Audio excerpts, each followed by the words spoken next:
Gracias por continuar con nosotros en esta cobertura de la 13ª Cumbre de la Alianza del Pacífico en la señal de Capital 21. Antes de la pausa ya le presentábamos a nuestros panelistas, a nuestros invitados, nuestros especialistas, que nos tendrán más detalles de esta cumbre. Nuevamente damos la bienvenida a Tania Larios, muchísimas gracias por acompañarnos. De nuevo, muchas gracias. Gracias. Rodrigo Farfán, muchas gracias. Bueno, pues lanzamos la pregunta pues abierta para los dos. Quien desee primero responder, ¿cuáles son las perspectivas? ¿Qué se espera de esta cumbre? Sin duda se espera que en este momento estén a la altura de los retos y los retos coyunturales que hoy enfrentan como economías y como futuras naciones que se tienen que acostumbrar a los nuevos acuerdos geopolíticos y de tratados de libre comercio que pues van a tener y que van a perjudicar sin duda al mundo entero, pero en especial a los países que estamos involucrados. Es el caso de México, con todas las nuevas intenciones que se están viendo de parte de impuestos, de aranceles, de la parte del gobierno de Donald Trump, a los que tienen que hacer frente, y sin duda es un reto que se va a llevar a cabo, porque lo que se está planteando es que América Latina y el Caribe se una y vayan más adelante en sus acuerdos de integración, o sea, con una mira de fortalecerlos, de que no solamente se vea también con los acuerdos de libre circulación entre las naciones sin visas, sino también fortificar toda su economía, solidizarla y pues por supuesto que la vean representada en todos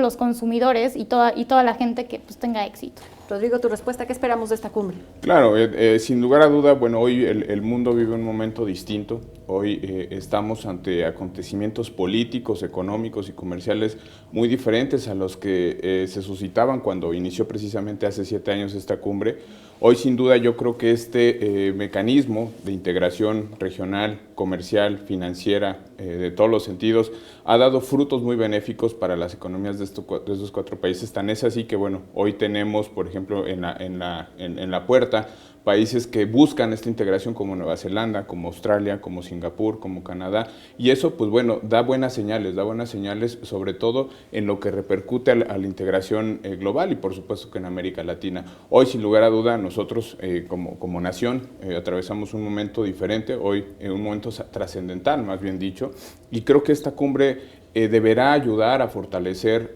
la visión que se tiene de lo que México va a lograr de aquí, lo decían muy bien hace unos momentos, de aquí a 12 años, por ejemplo, en los cuales pues tendremos que dar avances significativos en la construcción de una mejor nación. Hoy, sin duda, este evento que se lleva a cabo en México dará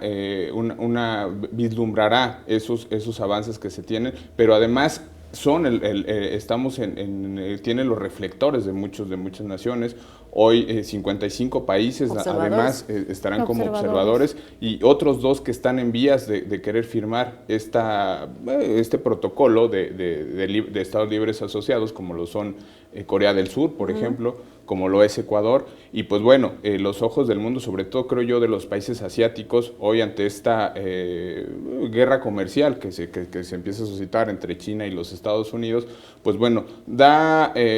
yo creo que lucidez de que podemos aprovechar como región y por supuesto que como país esos vacíos y esos huecos que se van dejando en el contexto internacional y bueno, en la lucha por el poder económico de todas las naciones. Digo, justamente lo hablábamos la semana pasada en el noticiero con motivo de la visita del gabinete de primera línea de Donald Trump a México, tanto a reunirse con Enrique Peña Nieto como con Andrés Manuel López Obrador. Hablamos también de la reunión que tuvo en Inglaterra, tuvimos también la reunión de Putin, en fin, y estuvimos tratando todos los temas que tienen que ver con las reuniones que está teniendo el gobierno mexicano con otras naciones y cómo se está vislumbrando lo que está haciendo el gobierno de Estados Unidos en materia de economía. Y hablábamos justamente en esa entrevista de que México tendría que voltear a otras economías y creo que esta es una extraordinaria oportunidad para eso, ¿cierto? Este tipo de alianzas, incluir a más países, que es lo que se pretende hacer con esta 13ª México lo ha venido cumbre. haciendo, es un país que se reconoce por tener, creo que en su mayoría, tratados de libre comercio como ninguna otra nación,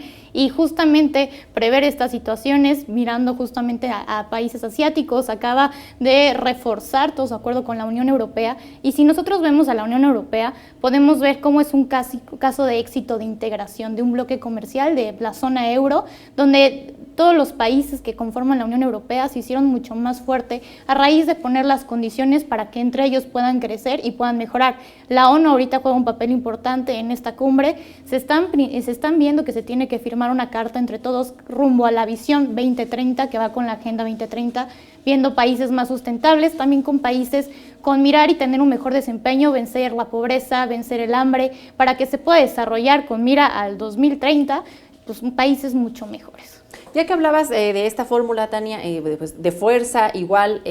unión igual a la fuerza, precisamente es uno de los temas que se espera que se aborden, la posible alianza con Mercosur, este otro bloque económico que también existe en América, además de la Alianza del Pacífico. Bien, ya lo decía Juan en su intervención, representa en su totalidad las economías del Mercosur y la Alianza del Pacífico, pues el 90%, ¿no?, del comercio entre América Latina. Por supuesto que es un esfuerzo loable. Hoy, además, yo creo que se nota la intención y se nota la formalidad y el entusiasmo de poder generar esta sinergia. Tan es así que estarán presentes los primeros mandatarios de Brasil, estará presente el primer mandatario Tabaré Vázquez de Uruguay. Yo creo que sin duda representa un gran esfuerzo por poder lograr esa asociación, sí en términos económicos, financieros, pero además yo creo que eso lleva consigo también el esfuerzo político, ¿no?, que lo hemos visto en anteriores ocasiones, algunos tipos de esfuerzo que se han tratado de hacer para unir América Latina, como lo que fue el ALCA, ¿no?, en su momento, que fue un esfuerzo infortuito, no se logró poder establecer líneas básicas, no se logró llevar a cabo, pero bueno, hoy esta integración de Mercosur o este inicio de diálogo, ¿no?, para poder generar algún acuerdo comercial, algún acuerdo entre ambos esfuerzos, entre Mercosur y la Alianza del Pacífico, pues sin duda da muestra de la madurez, pero sobre todo de la importancia de estar unidos como región. Hoy, como yo lo comentaba en un inicio, ante este nuevo contexto internacional en el que pues algunas economías, empezando por la más fuerte economía del mundo como Estados Unidos, pues bueno, da muestras del proteccionismo y inclusive podría decir el aislacionismo con la economía internacional. Bueno, pues algo tenemos que hacer. Y justamente tiene una postura en contra de esta tendencia a los proteccionismos, ya que el mundo y la globalización tienden al contrario, a la apertura, a la creación de alianzas, a la creación de socios comerciales, con mira a tener mejores beneficios y no a cerrarse. Mercosur, años atrás, pues elevaba mucho su bloque, se voltaban muy reunientes a crecerlo, y hoy en día la coyuntura hace que vuelvan a mirar aquí y que en esta cumbre podría, ¿por qué no?, verse la posibilidad, como lo dijo Videgaray, de soñar y de crear una alianza como un bloque, como América Latina, y volvernos más atractivamente comerciales para inversiones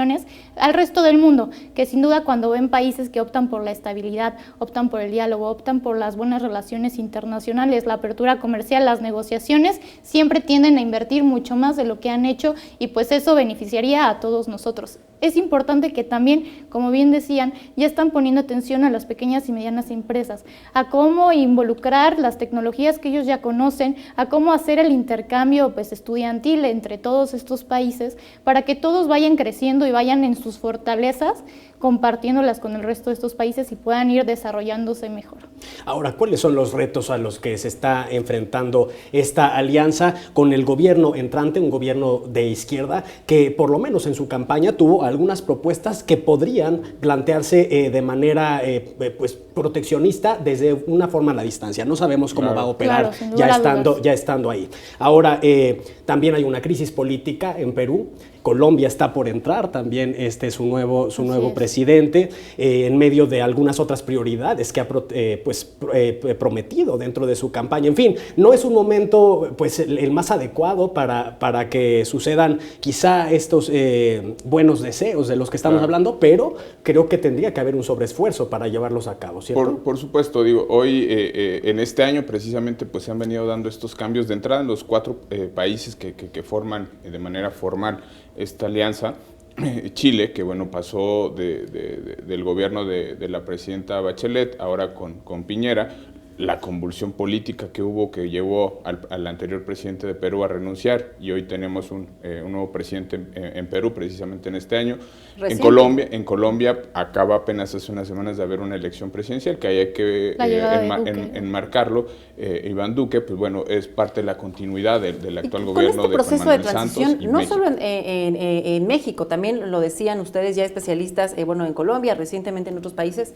¿Se puede llegar a acuerdos en esta cumbre? Es decir, sí, los acuerdos que se establezcan ahí se van a poder llevar a cabo. Y esa es la idea y esa es la forma en la que se ha ido avanzando, con una responsabilidad en lo que se trata y la responsabilidad de hacerlo cumplir con los mecanismos que tiene y seguir trabajando en las comisiones que ya empezaron desde el sábado, incluso antes de que llegaran los meros representantes, a ver también qué parte ya habían entregado y darle la continuidad para el día de mañana en la clausura ya tener los compromisos nuevos que van a adquirir. En esta parte que bien decían de este nuevo gobierno y la transición, el equipo de transición de López Obrador sí llegó a revisar los trabajos y a presentarse, a permearse de lo que es esta cumbre de cerca, pero no llegó la figura presidencial, lo cual sin duda da muchísima más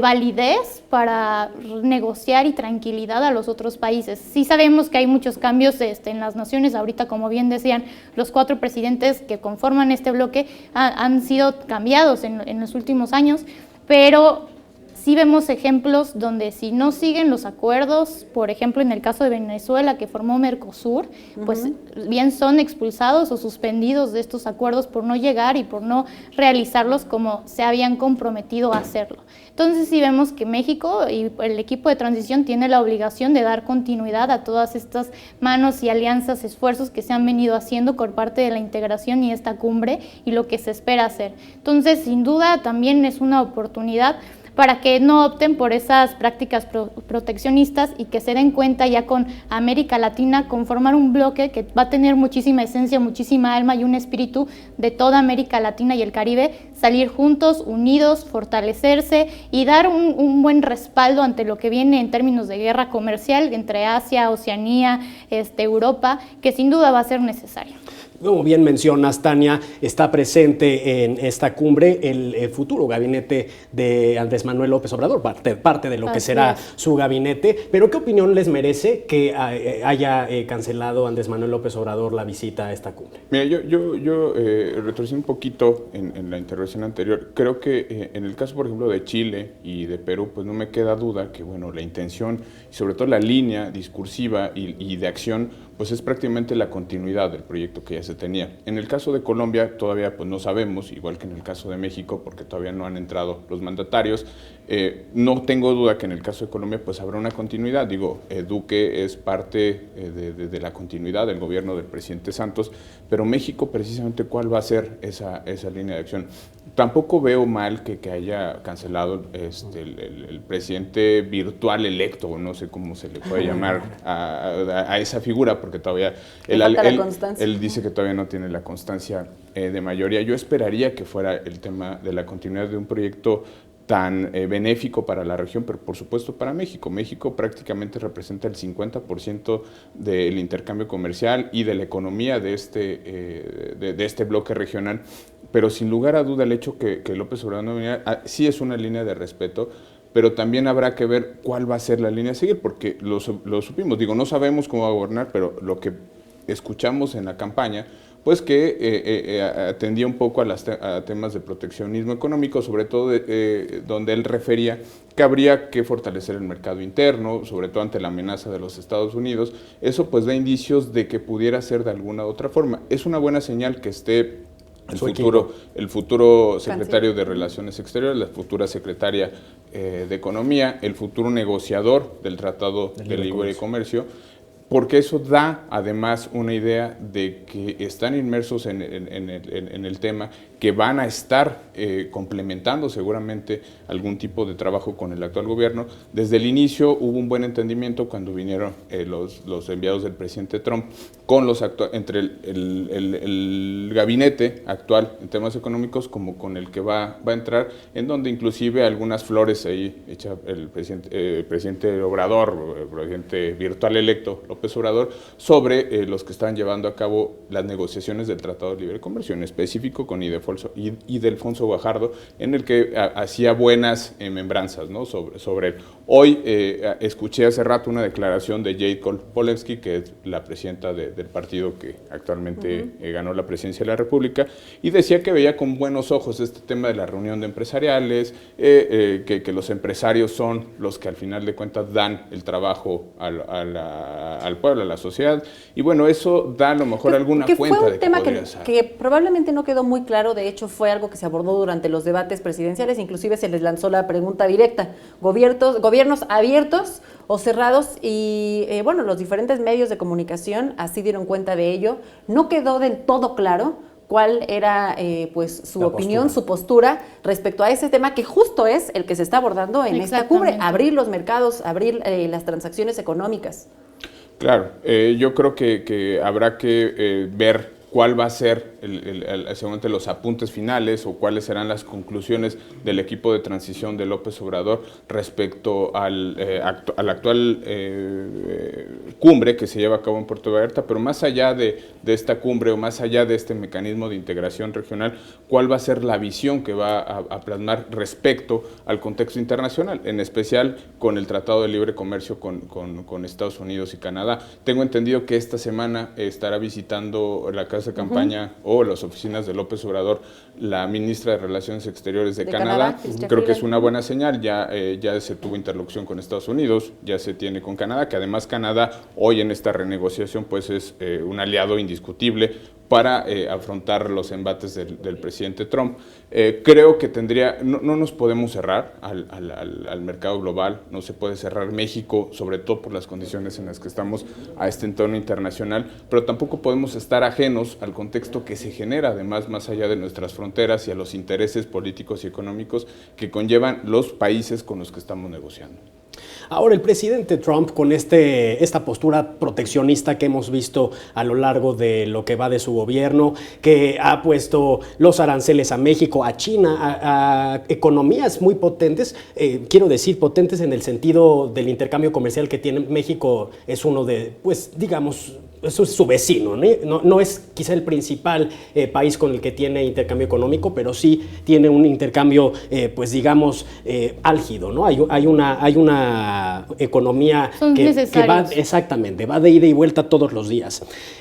¿Con qué ojos creen que él ve este tipo de alianzas que está haciendo México con otros países? Desde luego, la Alianza del Pacífico no es solo México, pero quiero decir, ¿cómo es que Trump hace la observación? ¿Qué tipo de opinión les merece al respecto? A mí me merece que podría ser un buen ejemplo de que México está preparado no solo a centrarse en Estados Unidos, y si bien está esperando los equipos de negociaciones a que avancen y a que lleguen a un acuerdo en conjunto con los tres países, ya está haciendo él y tomando sus propias medidas, porque no se quedaría de diversificar nuestras exportaciones, nos hace ser menos dependientes de una política económica y comercial que pueda poner Trump o cualquier otro presidente que pueda llegar. Y eso sin duda yo creo que puede ser hasta una llamada de alerta de nosotros seguimos, nos están viendo países de Asia, nos está viendo Corea, nos está viendo Singapur, nos está viendo